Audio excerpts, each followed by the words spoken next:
नमस्कार। आज हम पढ़ रहे हैं मुंशी प्रेमचंद्र जी की कहानी मंदिर और मस्जिद। चौधरी इतरत अली कड़े के बड़े जागीरदार थे।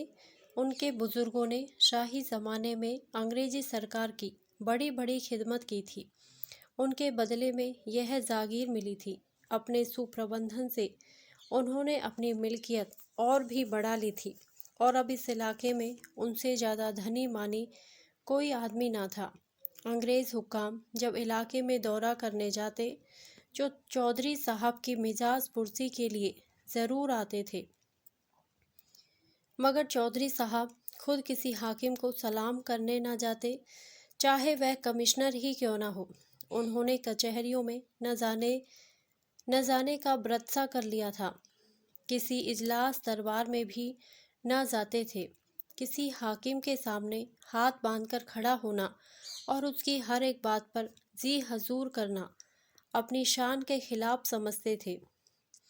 वह यथासाध्य किसी मामले मुकदमे में ना पड़ते थे, चाहे अपना नुकसान ही क्यों ना होता हो। यह काम 16 आने मुख्तारों के हाथ में था। वे 1 के 100 करें या 100 के 1। फारसी और अरबी के आलिम थे, शरअ के बड़े पाबंद, सूद को हराम समझते, 5 वक्त की नमाज अदा करते, 30 रोजे रखते और नित्य कुरान की तलावत पाठ करते थे। मगर धार्मिक संकीर्णता कहीं छू तक नहीं गई थी। प्रातःकाल गंगा स्नान करना उनका नित्य का नियम था। पानी बरसे पाला पड़े पर 5 बजे वह कोस भर चलकर गंगा तट पर अवश्य पहुंच जाते। लौटते वक्त अपनी चांदी की सुराही गंगा जल से भर लेते और हमेशा गंगाजी पीते। गंगाजी के सिवा वह और कोई पानी पीते ही ना थे। शायद कोई योगी यति भी गंगा जल पर इतनी श्रद्धा न रखता होगा। उनका सारा घर भीतर से बाहर तक 7वें दिन गऊ के गोबर से लीपा जाता था। इतना ही नहीं, उनके यहाँ बगीचे में एक पंडित 12 मास दुर्गा पाठ भी किया करता था। साधु सन्यासियों का आदर सत्कार तो उनके यहाँ जितनी उदारता और भक्ति से किया जाता था, उस पर राजों को भी आश्चर्य होता था। यों कहिए कि सदा व्रत चलता था। उधर मुसलमान फकीरों का खाना बावर्ची खाने में पकता था और कोई 100-125 आदमी नित्य एक दस्तरखान पर खाते थे। इतना दान पुण्य करने पर भी उन पर किसी महाजन का एक कौड़ी का भी कर्ज ना था। नियत की कुछ ऐसी बरकत थी कि दिन दिन उन्नति ही होती थी।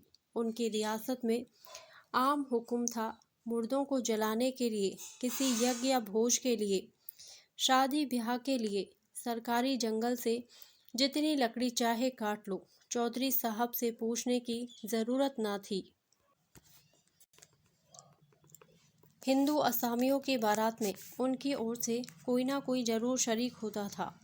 नवेद के रुपये बंधे हुए थे। लड़कियों के विवाह में कन्यादान के रुपये मुकर्रर थे। उनको हाथी, घोड़े, तंबू, शामियाने, पालकी, नालकी, फर्श जाजिमे, पंखे सवर, चांदी की महफिली सामान उनके यहाँ से बिना किसी दिक्कत के मिल जाते थे। मांगने भर की देर रहती थी। इस दानी, उदार, यशस्वी आदमी के लिए प्रजा भी प्राण देने को तैयार रहती थी।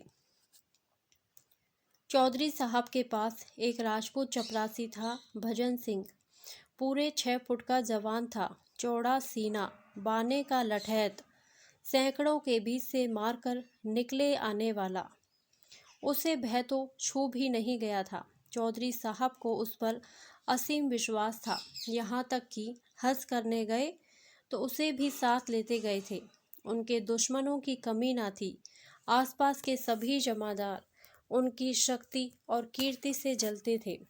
चौधरी साहब के खौफ के मारे वे अपने असामियों पर मनमाना अत्याचार ना कर सकते थे, क्योंकि वह निर्बलों का पक्ष लेने के लिए सदा तैयार रहते थे। लेकिन भजन सिंह साथ हो तो उन्हें दुश्मन के द्वार पर भी सोने में कोई शंका ना थी। कई बार ऐसा हुआ कि दुश्मनों ने उन्हें घेर लिया और भजन सिंह अकेला जान पर खेलकर उन्हें बेदाग निकाल लाया। ऐसा आग में कूद पड़ने वाला आदमी भी किसी ने कम देखा होगा। वह कहीं बाहर जाता तो जब तक खैरियत से घर ना पहुंच जाए, चौधरी साहब को शंका बनी रहती थी कि कहीं किसी से लड़ ना बैठा हो। बस पालतू भेड़े की सी दशा थी जो जंजीर से छूटते ही किसी न किसी से टक्कर लेने दौड़ता है। तीनों लोक में चौधरी साहब के सिवा उसकी निगाहों में और कोई था ही नहीं। बादशाह कहो, मालिक कहो, देवता कहो, जो कुछ थे चौधरी साहब थे। मुसलमान लोग चौधरी साहब से जला करते थे। उनका ख्याल था कि वह अपने दीन से फिर गए हैं। ऐसा विचित्र जीवन सिद्धांत उनकी समझ में क्यों कर आता? मुसलमान सच्चा मुसलमान है तो गंगा जल क्यों पिए, साधुओं का आदर सत्कार क्यों करे, दुर्गा पाठ क्यों करावे? मुल्लाओं में उनके खिलाफ हंडिया पकती रहती थी और हिंदुओं को जक देने की तैयारियां होती रहती थी। आखिर यह राय तय पाई कि ठीक जन्माष्टमी के दिन ठाकुर द्वारे पर हमला किया जाए और हिंदुओं का सिर नीचा कर दिया जाए। दिखा दिया जाए कि चौधरी साहब के बल पर फूले फूले फिरना तुम्हारी भूल है। चौधरी साहब कर ही क्या लेंगे? अगर उन्होंने हिंदुओं की हिमायत की तो उनकी भी खबर ली जाएगी, सारा हिंदूपन निकल जाएगा। अंधेरी रात थी। कड़े के बड़े ठाकुर द्वारे में कृष्ण का जन्मोत्सव मनाया जा रहा था। एक वृद्ध महात्मा पोपले मुंह से तंबूरों पर ध्रुव आलाप कर रहे थे और भक्तजन ढोल मंजीरे लिए बैठे थे कि इनका गाना बंद हो तो हम अपने कीर्तन शुरू करें। भंडारी प्रसाद बना रहा था। सैकड़ों आदमी तमाशा देखने के लिए जमा थे। सहसा मुसलमानों का एक दल लाठियां लिए हुए आ पहुंचा और मंदिर पर पत्थर बरसाना शुरू किया। शोर मच गया। पत्थर कहाँ से आते हैं? ये पत्थर कौन फेंक रहा है? कुछ लोग मंदिर के बाहर निकलकर देखने लगे। मुसलमान लोग तो घात में ही बैठे थे। लाठियां जमानी शुरू की। हिंदुओं के हाथ में उस समय ढोल मंजीरे के सिवा और क्या था? कोई मंदिर में आ छिपा, कोई किसी दूसरी तरफ भागा। चारों तरफ शोर मच गया।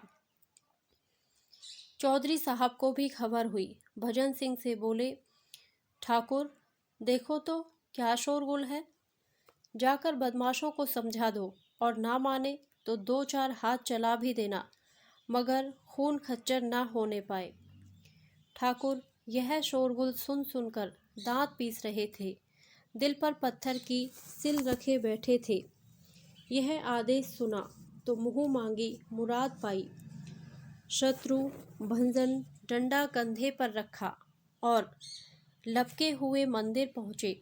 वहाँ मुसलमानों ने घोर उपद्रव मचा रखा था। कई आदमियों का पीछा करते हुए मंदिर में घुस गए थे और शीशे के सामान तोड़ फोड़ रहे थे। ठाकुर की आंखों में खून उतर आया, सिर पर खून सवार हो गया। ललकारते हुए मंदिर में घुस गया और बदमाशों को पीटना शुरू किया।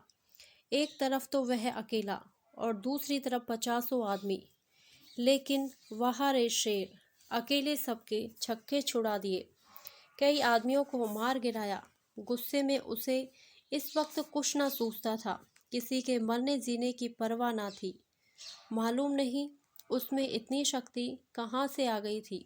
उसे ऐसा जान पड़ता था कि कोई दैवी शक्ति मेरी मदद कर रही है। कृष्ण भगवान स्वयं उसकी रक्षा करते हुए मालूम होते थे। धर्म संग्राम में मनुष्यों से अलौकिक काम हो जाते हैं। उधर ठाकुर के चले आने के बाद चौधरी साहब को भय हुआ कि कहीं ठाकुर किसी का खून ना कर डाले। उसके पीछे खुद भी मंदिर में आ पहुँचे। देखा तो कोहराम मचा हुआ है। बदमाश लोग अपनी जान ले लेकर बेतहाशा भागे जा रहे हैं। कोई पड़ा कराह रहा है, कोई हाय हाय कर रहा है। ठाकुर को पुकारना ही चाहते थे कि सहसा एक आदमी भागा हुआ आया और उनके सामने आता आता ज़मीन पर गिर पड़ा। चौधरी साहब ने उसे पहचान लिया और दुनिया आंखों में अंधेरी हो गई। यह उनका इकलौता दामाद और उनकी जायदाद का वारिस शाहिद हुसैन था। चौधरी ने दौड़कर शाहिद को संभाला और जोर से बोला, ठाकुर इधर आओ, लालटेन लालटेन। आहा, यह तो मेरा शाहिद है। ठाकुर के हाथ पांव फूल गए। लालटेन लेकर बाहर निकले। शाहिद हुसैन ही था। उनका सिर फट गया था और रक्त उछलता हुआ निकल रहा था। चौधरी ने सिर पीटते हुए कहा, ठाकुर, तूने तो मेरा चिराग ही गुल कर दिया। ठाकुर ने थरथर कांपते हुए कहा, मालिक, भगवान जानते हैं, मैंने पहचाना नहीं।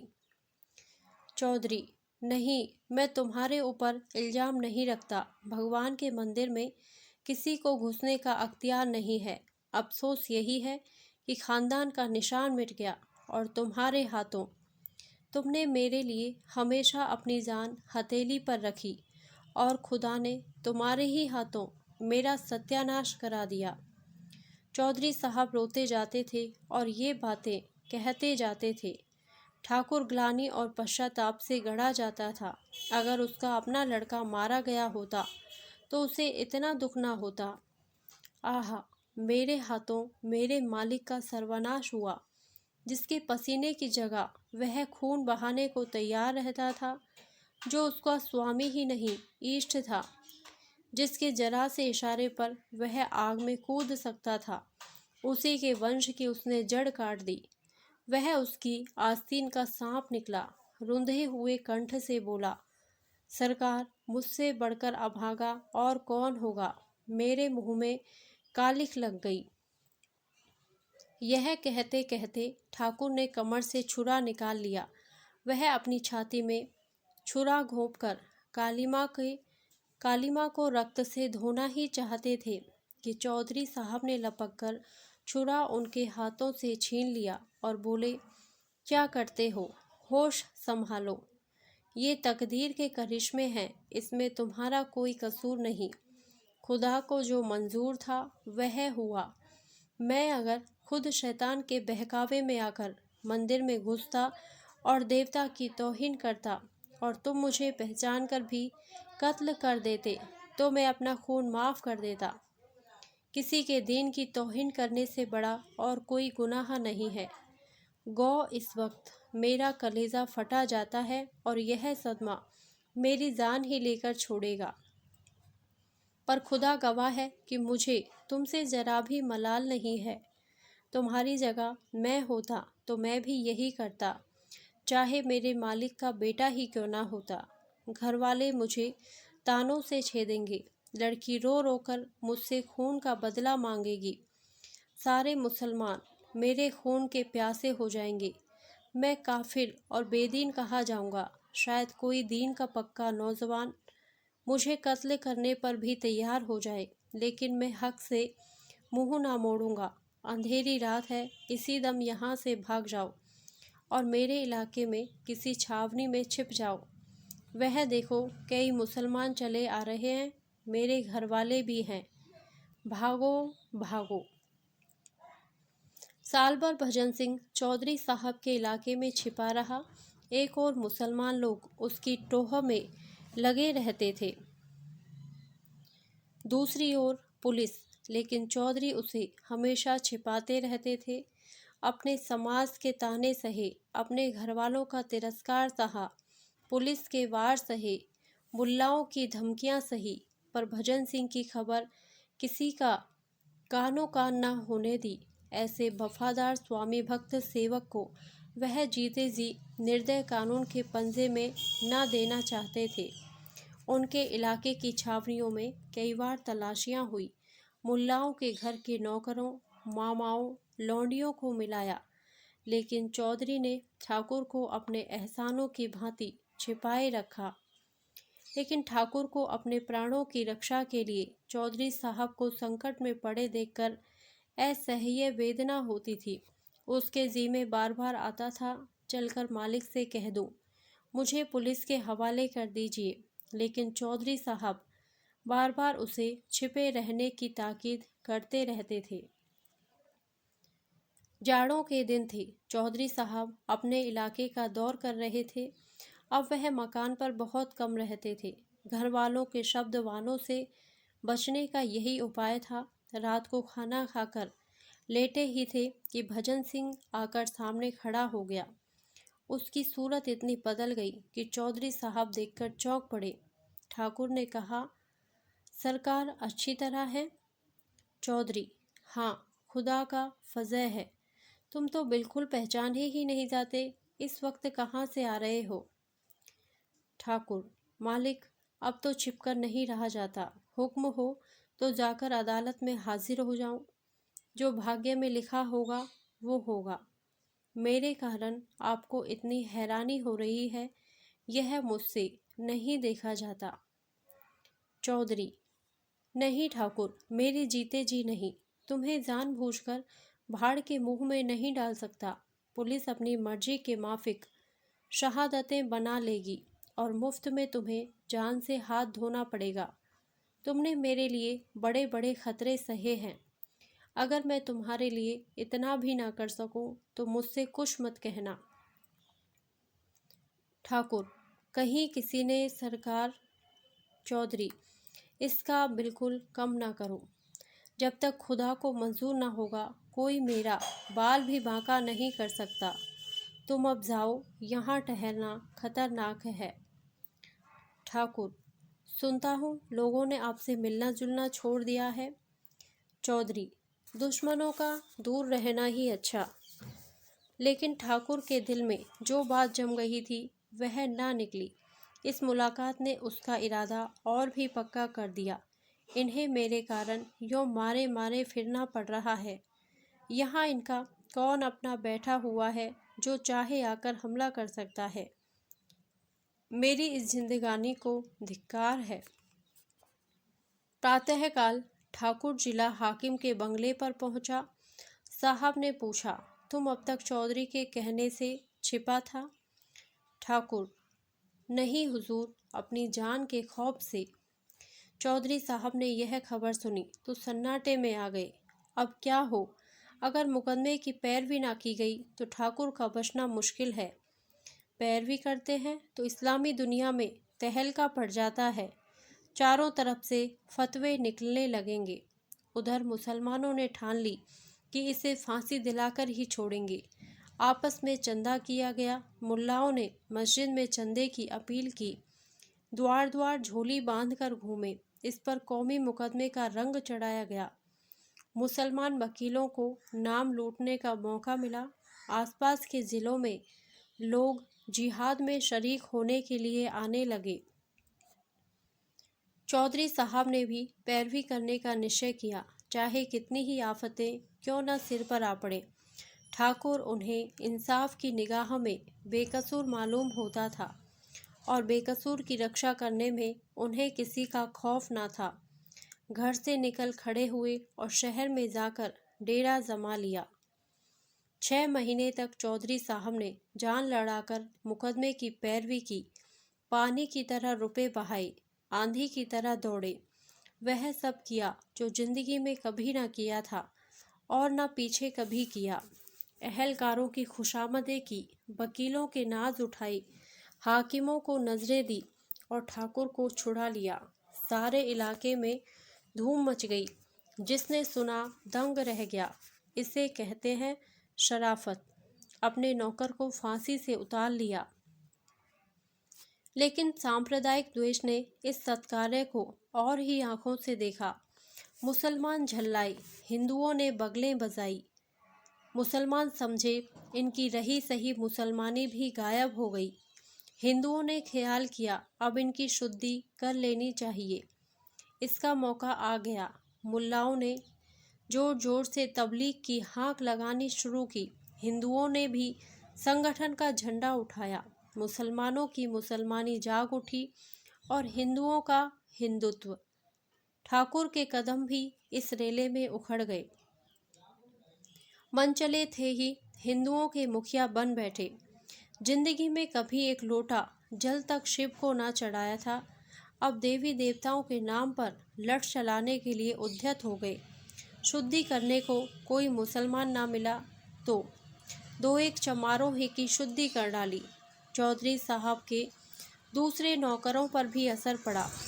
जो मुसलमान कभी मस्जिद के सामने खड़े ना होते थे, वे पांचों वक्त की नमाज अदा करने लगे। जो हिंदू कभी मंदिरों में झांकते ना थे, वे दोनों वक्त संध्या करने लगे। बस्ती में हिंदुओं की संख्या अधिक थी, उस पर ठाकुर भजन सिंह बने उनके मुखिया, जिनकी लाठी का लोहा सब मानते थे। पहले मुसलमान संख्या में कम होने पर भी उन पर गालिब रहते थे, क्योंकि वे संगठित ना थे, लेकिन वे अब संगठित हो गए थे। मुट्ठी भर मुसलमान उनके सामने क्या ठहर थे। एक साल और गुजर गया, फिर जन्माष्टमी का उत्सव आया। हिंदुओं को अभी तक अपनी हार भूली ना थी। गुप्त रूप से बराबर तैयारियां होती रहती थी। आज प्रातः काल ही से भक्त लोग मंदिर में जमा होने लगे। सबके हाथों में लाठियां थी। कितने ही आदमियों ने कमर में छुरे छिपा लिए थे। छेड़कर लड़ने की राय पक्की हो गई थी। पहले कभी इस उत्सव में जुलूस ना निकला था, आज धूमधाम से जुलूस भी निकालने की ठहरी। दीपक जल चुके थे। मस्जिदों में शाम की नमाज होने लगी। जुलूस निकला। हाथी, घोड़े, झंडे, झंडियाँ, बाजे गाजे सब साथ थे। आगे आगे भजन सिंह अपने अखाड़े के पट्टों को लिए अकड़ते चले आते थे। जामा मस्जिद सामने दिखाई दी। पट्टों ने लाठियां संभाली। सब लोग सतर्क हो गए। जो लोग इधर उधर बिखरे हुए थे, आकर सिमट गए।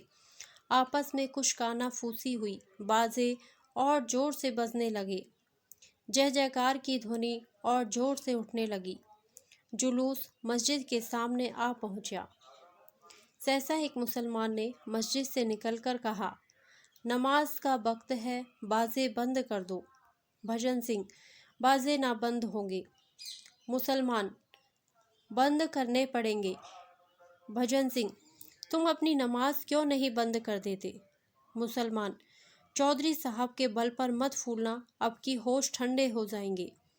भजन सिंह, चौधरी साहब के बल पर तुम फूलो, यहाँ अपने ही बल का भरोसा है, यह धर्म का मामला है। इतने में कुछ और मुसलमान निकल आए और बाजा बंद करने का आग्रह करने लगे। इधर और जोर से बाजे बजने लगे। बात बढ़ गई। एक मौलवी ने भजन सिंह को काफिर कह दिया। ठाकुर ने उसकी दाढ़ी पकड़ ली। फिर क्या था, सूरमा लोग निकल पड़े। मारपीट शुरू हो गई। ठाकुर हल्ला मारकर मस्जिद में घुस गए और मस्जिद के अंदर मारपीट होने लगी। यह नहीं कहा जा सकता कि मैदान किसके हाथ रहा। हिंदू कहते थे हमने खदेड़ खदेड़ कर मारा। मुसलमान कहते थे हमने वह मारा मारी की कि फिर सामने नहीं आएंगे। पर इन विवादों के बीच में एक बात मानते थे, और वह थी ठाकुर भजन सिंह की अलौकिक वीरता। मुसलमानों का कहना था कि ठाकुर न होता तो हम किसी को जिंदा ना छोड़ते। हिंदू कहते थे कि ठाकुर सचमुच महावीर का अवतार है। इसकी लाठियों ने उन सबों के छक्के छुड़ा दिए। उत्सव समाप्त हो चुका था। चौधरी साहब दीवान खाने में बैठे हुए हुक्का पी रहे थे। उनका मुख लाल था, त्योरियां चढ़ी हुई थी और आंखों से चिंगारियां सी निकल रही थी। खुदा का घर नापाक किया गया, यह ख्याल रह रहकर उनके कलेजे को भसोसता था। खुदा का घर नापाक किया गया। जालिमों को लड़ने के लिए क्या नीचे मैदान में जगह ना थी। खुदा के पाक घर में यह खून खच्चर, मस्जिद की यह बेहुरमती। मंदिर भी खुदा का घर है और मस्जिद भी। मुसलमान किसी मंदिर को नापाक करने के लिए सजा के लायक हैं, क्या हिंदू मस्जिद को नापाक करने के लिए उसी सजा के लायक नहीं। और यह हरकत ठाकुर ने की। इसी कसूर के लिए तो उसने मेरे दामाद को कत्ल किया। मुझे मालूम होता है कि उसके हाथों ऐसा फल होगा तो उसे फांसी पर चढ़ने देता। क्यों उसके लिए इतना हैरान, इतना बदनाम, इतना जेरवार होता। ठाकुर मेरा वफादार नौकर है उसने 12 मेरी जान बचाई है, मेरे पसीने की जगह खून बहाने को तैयार रहता है, लेकिन आज उसने खुदा के घर को नापाक किया है और उसे इसकी सज़ा मिलनी चाहिए। इसकी सज़ा क्या है? जहन्नुम। जहन्नुम की आग के सिवा इसकी और कोई सज़ा नहीं है। जिसने खुदा के घर को नापाक किया, उसने खुदा की तौहीन की, खुदा की तौहीन। सहसा ठाकुर भजन सिंह आकर खड़े हो गए। चौधरी साहब ने ठाकुर को क्रोधोन्मत्त आंखों से देखकर कहा, तो मस्जिद में घुसे थे? भजन सिंह, सरकार, मौलवी लोग हम लोगों पर टूट पड़े। चौधरी, मेरी बात का जवाब दो, तुम मस्जिद में घुसे थे? भजन सिंह, जब उन लोगों ने मस्जिद के भीतर से हमारे ऊपर पत्थर फेंकना शुरू किया, तब हम लोग उन्हें पकड़ने के लिए मस्जिद में घुस गए। चौधरी, जानते हो मस्जिद खुदा का घर है? भजन सिंह, जानता हूँ हुजूर, क्या इतना भी नहीं जानता? चौधरी, मस्जिद खुदा का वैसा ही पाक घर है जैसे मंदिर। भजन सिंह ने इसका कुछ जवाब ना दिया। चौधरी, अगर कोई मुसलमान मंदिर को नापाक करने के लिए गर्दन जदनी है, तो हिंदू भी मस्जिद को नापाक करने के लिए गर्दन जदनी है? भजन सिंह इसका भी कुछ जवाब ना दे सका। उसने चौधरी साहब को कभी इतने गुस्से में नहीं देखा था। चौधरी, तुमने मेरे दामाद को कत्ल किया और मैंने तुम्हारी पैरवी की। जानते हो क्यों? इसलिए कि मैं अपने दामाद को उस सज़ा के लायक समझता था जो तुमने उसे दी। अगर तुमने मेरे बेटे को या मुझी को उस कसूर के लिए मार डाला होता तो मैं तुमसे खून का बदला ना मांगता। वही कसूर आज तुमने किया है। अगर किसी मुसलमान ने मस्जिद में तुम्हें जहन्नुम पहुंचा दिया होता तो मुझे सच्ची खुशी होती, लेकिन तुम बेहयाओं की तरह वहां से बचकर निकल आई। क्या तुम समझते हो खुदा तुम्हें इस फेल की सजा ना देगा? खुदा का हुक्म है कि जो उसकी तौहीन करे उसकी गर्दन मार देनी चाहिए। यह हर एक मुसलमान का फर्ज है। चोर अगर सजा ना पावे तो क्या वह चोर नहीं है? तुम मानते हो या नहीं कि तुमने खुदा की तौहीन की?